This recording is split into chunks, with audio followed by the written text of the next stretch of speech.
سلام د نن سهار د 9 بجو خبرونو ته مو زه سمیع الله امیني هرکلی وایم. ولسمشر غني به نن سهار په یو رسمي سفر سعودي عربستان ته ولاړ شي. ښاغلی غني به په دې سفر کې د اسلامي همکاریو ټولنې په 14مه لویه غونډه کې ګډون او وینا وکړي. د ولسمشر د ویان په وینا ښاغلی غني به په خپله وینا کې د افراطیت او ترهګرۍ پر وړاندې پر مبارزې د اسلامي هیوادونو ترمنځ د اقتصادي، ټولنیزو او کلتوري همکاریو او همداراز پر افغان سولې بهیر به تمرکز وکړي. د دې سفر هدف دا دی چې د اسلامي همکاریو سازمان په 14مې عمومي غونډه کې ګډون وکړي. اول ته به جمهور رئیس وینا لري. د هدف د اساسي د افغانستان لپاره دا دی چې هلته پر افراطیت او تروریزم سره مبارزې باندې د اسلامي هیوادو په منځ کې د اقتصادي او اجتماعي او کلتوري همکاریو باندې بحثونه وسي او همدارنګه د افغانستان د سولې په هکله به هم افغانستان حکومت او جمهور رئیس به خپل په وینا کې پر دې باندې تمرکز کوي. د امریکا د وسلوال ځواک لوی درسیزوی امریکایي ځواکونه تر هغې چې د ترهګرۍ مسئله حل نه کړي له افغانستانه نه وځي. جوزف ډانفورد تېره ورځ په واشنګټن کې په یوه څېړنیز مرکز کې پړاو کړه چې امریکایي ځواکونه به تر هغې چې د ترهګرۍ مسئله چې په افغانستان کې د امریکا د پوځي حضور اصلي لامل دی حل شوي نه وي په دغه هیواد کې به پاتې وي. دغه امریکایي لوړپوړی چارواکي په ټینګار سره وایي په سویلي اسیا کې د ترهګرۍ پر وړاندې مبارزه د امریکا په ملي ګټو کې شمیرل کیږي او نور پکې د خبرو ځای نشته.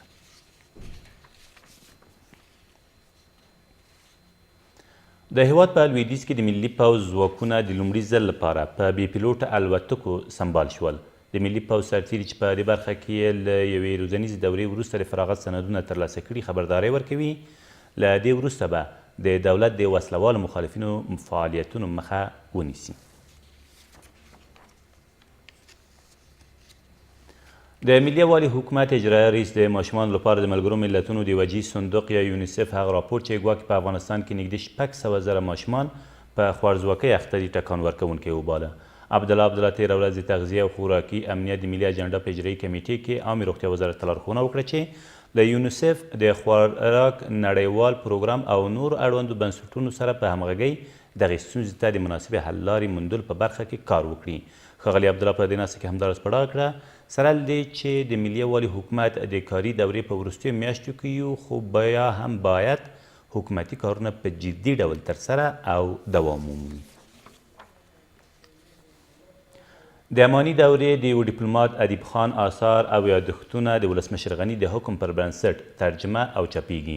ښاغلي غني د یادو آثار د ژباړې او چاپ چارو مسئولیت استاد حبیب الله رفیع او استاد محمد آصف صمیم ته سپارلي او هغوی موظف دي چې پر دغو آثارو څېړنه وکړي، د ژانرونو او محتوا له پلوه یې طبقه بندي او عربي متونونه یې په ملي ژبو وژباړي او د چاپ لپاره یې چمتو کړي.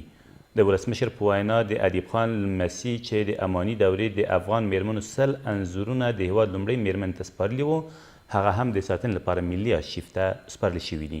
ویل کېږي ادیب خان د بخارا په جمهوریت کې د امان الله خان د ځانګړي استازي په توګه دنده ترسره کړې او د اماني او امانیه ښوونځیو رئیس او د محمد ولی خان دروازي په مشرۍ روسیې او اروپا ته د افغانستان د ډیپلوماتانو د پلاوي غړی هم و.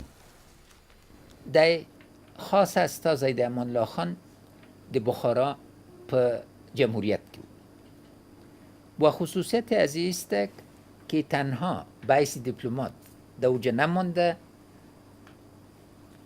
یک دوسیه کامل آثار دوران خدمت ازید بخارا به زبان عربی است.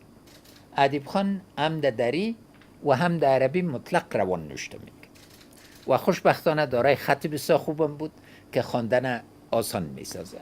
من فکر میکنم بر تاریخ معاصر ازبکستان، تاریخ معاصر افغانستان و اتحاد شوروی سابق یک سند نادر است. دا تر دې مهاله وروستي خبرونه تر بیا مو الله امان.